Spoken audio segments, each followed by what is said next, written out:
Istri sahnya tetap dipertahankan, tapi just for fun dia sama orang lain tuh banyak yang seperti itu. Banyak konseling pernikahan yang datang cuma istrinya doang, suaminya doang, tapi pasangannya nggak mau datang, itu bukan konseling pernikahan. Buanglah masalah pada pakarnya bersama psikiater. Buat apa susah? Bahtera Yuda 96.4 FM. Ngomongin selingkuh itu ya. Selingkuh itu selalu di mana-mana, kalau dibahas di YouTube itu banyak viewernya. Mungkin orang-orang yang melakukan selingkuh itu pengen tahu gitu ya, ada ini kayak saya nggak ya gitu. Biasanya korban selingkuh lah yang nonton. Bukan Pelakunya nggak mau ya. Pelakunya biasanya nggak merasa bersalah biasanya. Oke, kalau gitu sebagai bentuk simpati kita, saya di posisi yang diselingkuhi misalnya. Ya. Itu kadang ada perasaan kayak gini loh, Dok. Kok saya diselingkuhi ya? Kok dia sama yang lain ya? Berarti apa aku kurang ganteng? Nah, iya kan? Apa aku kurang kaya? Kurang ganteng, kurang kaya. Kurang kasih sayang. Nah, iya kan? Atau ada yang lain yang jauh lebih baik daripada saya, gitu kan? Atau saya yang repotnya ini, mungkin saya bisa saja loh merasa saya nggak layak dicintai mungkin ya, sampai dia mencintai orang lain. Gimana, Dok, itu? Itu selalu kerap kali terjadi, terutama juga di pasien-pasien saya, terutama yang perempuan ya. Banyak loh perempuan tuh yang merasa insecure, terutama ketika pasangannya berselingkuh. Ketika pasangan sudah berselingkuh, itu biasanya membuat istri sahnya ini menjadi merasa galau ya, insecure. Kok kalau dia selingkuh, apa aku tuh kurang baik diranjang, kurang cantik kah, kurang seksi kah, apa aku ini salah kah, atau kenapa kok sampai dia memilih orang lain daripada aku? Itu pasti banyak 1000 pertanyaan. Betul. Yang muncul di benak, apalagi kalau perempuan ya. Gini loh, kalau menurut saya ya, ketika kita memiliki pasangan ya, suatu relasi itu ibaratnya berbagi cinta. Ya, berbagi cinta. Ketika kita berbagi cinta dengan orang lain, maka kita ingin membahagiakan orang tersebut. Iya. Benar kan? Betul.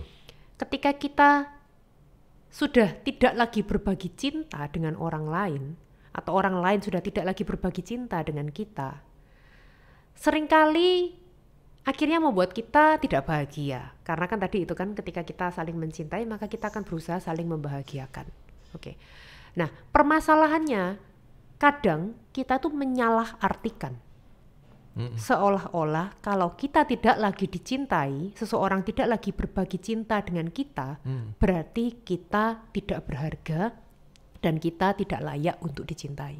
Nah, otomatis kayak gitu biasanya. Padahal itu pemikiran yang kurang tepat atau salah menurut saya ya. Kenapa? Karena sebenarnya Anda tetap layak untuk dicintai, Anda tetap berharga, Anda tetap bernilai, tetapi hanya saja dia tidak lagi berbagi cinta dengan Anda.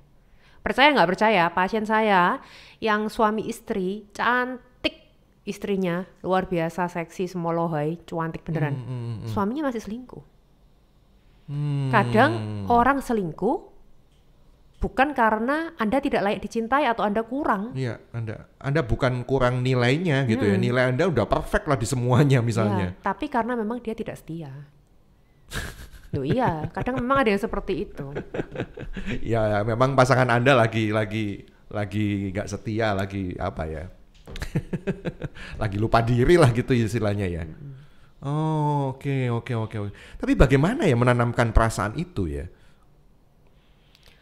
Memang tidak mudah. Tetapi selalu diingat ya, bahwa suatu hubungan itu timbal balik.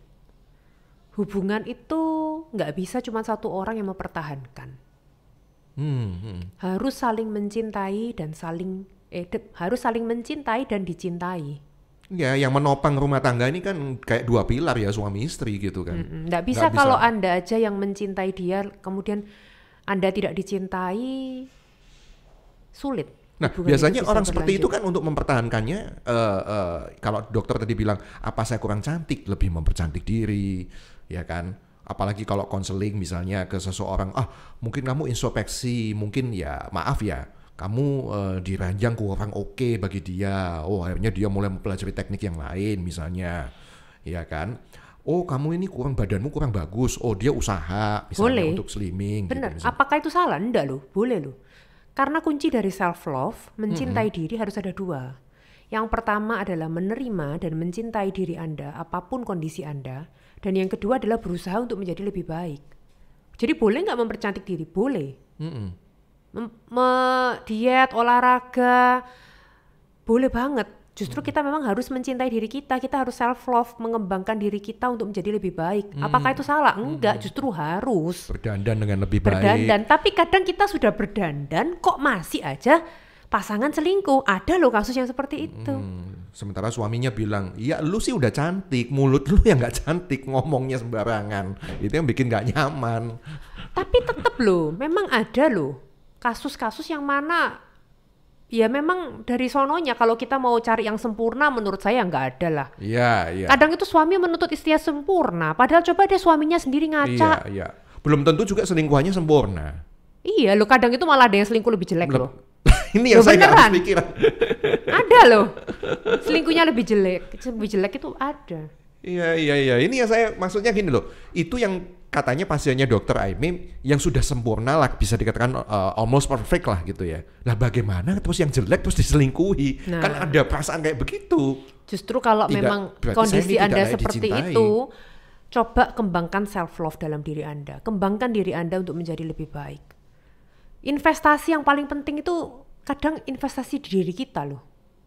Bukan cuma investasi itu di properti, di emas, di saham. Nggak cuma itu. Tapi juga investasi di diri Anda.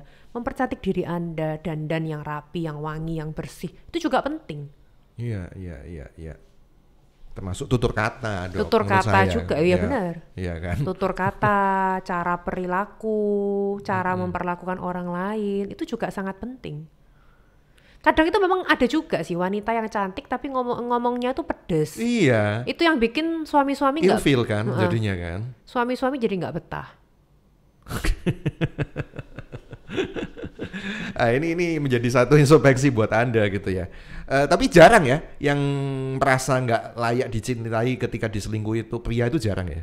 Kebanyakan wanita. Ada juga. Kan Tapi apa ya? Kayak nggak terima gitu loh kalau cowok itu. Ya ada kan? yang seperti itu, tapi juga ada loh cowok itu yang baik banget, yang nunggu istrinya meskipun istrinya selingkuh bolak-balik juga ada. Sama kok sebenarnya kurang lebihnya itu. Mau cewek mau cowok bisa aja selingkuh, dan mau cewek mau cowok bisa nggak ada yang sampai setia nunggu pasangannya berubah juga ada. Ada juga yang nggak tahan kepingin pisah juga ada. Nah makanya ini kan nggak urusan dengan gender, semua bisa mengalami hal itu gitu ketika kita mengalami perselingkuhan gitu ya. Nah tadi saya tertarik dengan self love tadi, mengembangkannya bagaimana? Ya itu tadi loh, yang dua tadi itu loh.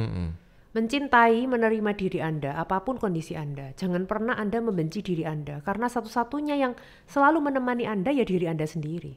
Bagaimana supaya itu lengket terus di pikiran saya? Mungkin ketika dokter Aimee ngomong kayak begini, oh iya, tapi setelah itu saya lupa lagi gitu bahwa muncul lagi perasaan kayak begitu kan. Nah ya ini makanya diingatkan, kalau mau bagaimana ya hanya dari diri Anda tuh.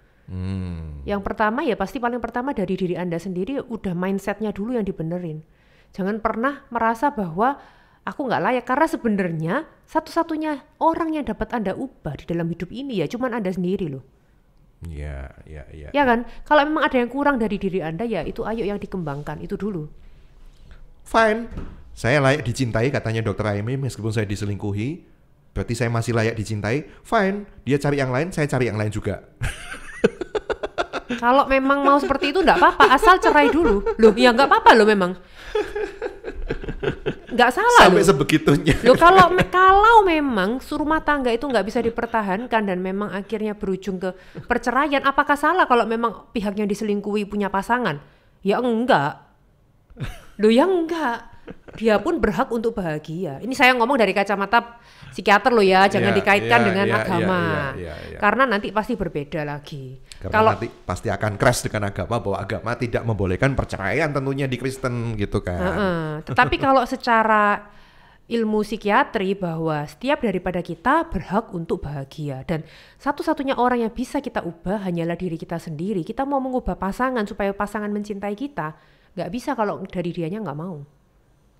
Tapi kita yang bisa memutuskan, oke, realitanya begini, dia masih selingkuh, So what next? Apa yang mau saya lakukan? Apakah saya mau tetap bertahan, menerima dengan setia, atau EGP netral 0, atau ya udah berpisah? Nah, itu kembali lagi ke pilihannya ke Anda, bukan ke orang lain. Bukan ke orang lain tapi Anda. Kenapa? Karena semua keputusan yang kita ambil pasti ada pro dan kontra dan pasti ada konsekuensinya. Iya kan? Nggak ada pilihan yang sempurna. Kita semua ya kepinginnya pasti yang seperti di Alkitab lah. Suami dan istri saling setia, harmonis, ya kan? Sampai maut memisahkan. Sampai maut memisahkan. Apa yang sudah dipersatukan Tuhan tidak boleh diceraikan manusia. Semua ya kepinginnya seperti itu. Tetapi realitanya tidak selalu bisa seperti itu. Realistisnya, ini realistis aja. Nggak semua pernikahan bisa selalu seperti itu, menurut saya. Oke, misalnya saya jembatani, sebelum terjadi perceraian misalnya gara-gara perselingkuhan, tentu ada mediasi dong ya awalnya kan, nggak langsung. Oke, saya kan bahagia, ya udah kita cerai gitu kan, enggak kan kayak gitu kan. Harus ada mediasi kalau mau marital counseling dulu. Dan kalau counseling pernikahan tuh kalau bisa 2 orang.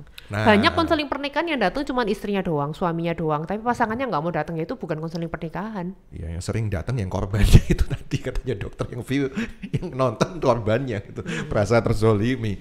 Jadi mestinya dimediasi dulu gitu loh, disadarkan di satu sisi yang pihak korban yang diselingkuhin. Nah, disadarkan bahwa Anda tuh bukan nggak layak untuk dicintai. Anda tuh tetap nilainya tetap cantik, gitu ya kan? Anda tetap oke orangnya. Anda pokoknya fine aja, tidak ada yang salah dengan diri kamu. Sementara yang pihak yang berselingkuh pun juga harus diubah dong mindsetnya. Kenapa kok kamu sampai selingkuh gitu loh? Kamu harus bisa dalam sebuah pernikahan kan ya menerima yang nggak ada yang perfect gitu loh. Kamu sedang bermain-main cari yang lain, cari yang perfect. Nyatanya setelah berjalan sekian lama ya ada yang nggak perfect lagi. Kan bisa jadi ada orang kayak begitu dok. Ya kan? Dan memang banyak juga sebenarnya bukan mencari yang perfect kok kadang itu kalau yang saya lihat dari kasus pasien-pasien saya. Tapi hanya just for fun. Oh. Istri sahnya tetap dipertahankan, tapi just for fun dia sama orang lain tuh banyak yang seperti itu. Ini Anda mesti tobat nih. Baik. Ini menarik sekali pembicaraan seperti ini. Semoga Anda yang merasa menjadi korban diselingkuhi dan Anda merasa saat ini betul-betul Anda memang merasa seperti yang dikatakan oleh Dr. Aimee tadi. Ya, keputusan ada di tangan Anda, penilaian juga semuanya di tangan Anda gitu ya. Jangan sampai Anda kemudian terpuruk dengan penilaian yang seperti itu karena Anda itu layak sebenarnya dicintai meskipun Anda diselingkuhi ya. Untuk selanjutnya kalau misalnya mau ngobrol-ngobrol konseling dengan Dr. Aimee, silakan Anda bisa hubungi Dr. Aimee Nugroho SPKJ, psikiater yang ada di National Hospital Surabaya. Thank you dok pencerahannya ya. Thank you. Buanglah masalah pada pakarnya bersama psikiater. Buat apa susah? Bahtera Yuda 96.4 FM.